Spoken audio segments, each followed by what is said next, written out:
আপনাদের কি কি অপারগতা রয়েছে এটা পরিষ্কার করবার ক্ষেত্রে কোথায় কোথায় আপনারা বাধাগ্রস্ত হচ্ছেন, কে কি আপনাদেরকে এই কাজে বাধা দিচ্ছে, তাদের নাম বলে তারপর আপনাকে পদত্যাগ করতে হবে। তার আগে কোনো কাজ রাখতে হবে।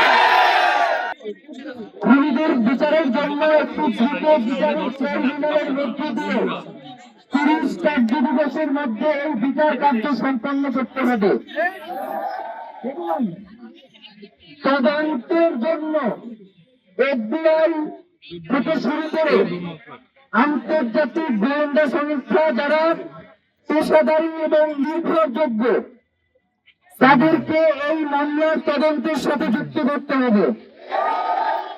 এটা হচ্ছে আমাদের প্রথম এবং প্রধান দাবি। আমাদের দ্বিতীয় দাবি ছিল সিভিল মিলিটারি ইন্টেলিজেন্সের মধ্যে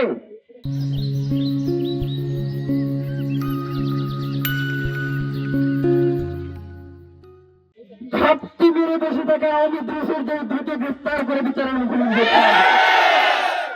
এবং আমাদের তৃতীয় দাবি ছিল স্বরাষ্ট্র উপদেষ্টা, বিশেষ সহকারী এবং আইন উপদেষ্টা, আপনারা এই খুনের পিছনে কারা কারা জড়িত রয়েছে এখন পর্যন্ত আপনারা সেটাকে পরিষ্কার করতে পারেন না। সুতরাং আপনাদের কি কি অপারগতা রয়েছে এটা পরিষ্কার করবার ক্ষেত্রে কোথায় কোথায় আপনারা বাধাগ্রস্ত হচ্ছেন, কে কি আপনাদেরকে এই কাজে বাধা দিচ্ছে, তাদের নাম বলে তারপর আপনাকে পদত্যাগ করতে হবে। তার আগে কোনো কাজ রাখতে হবে।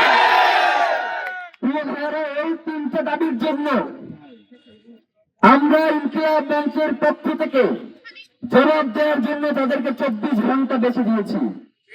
24 ঘন্টার মধ্যে স্বরাষ্ট্র উপদেষ্টা, বিশেষ সহকারী আইন উপদেষ্টা তারা আপনাদের এই মিডিয়াকে ডেকে বলবেন যে তারা এর পরিপ্রেক্ষিতে কি ব্যবস্থা গ্রহণ করেছেন।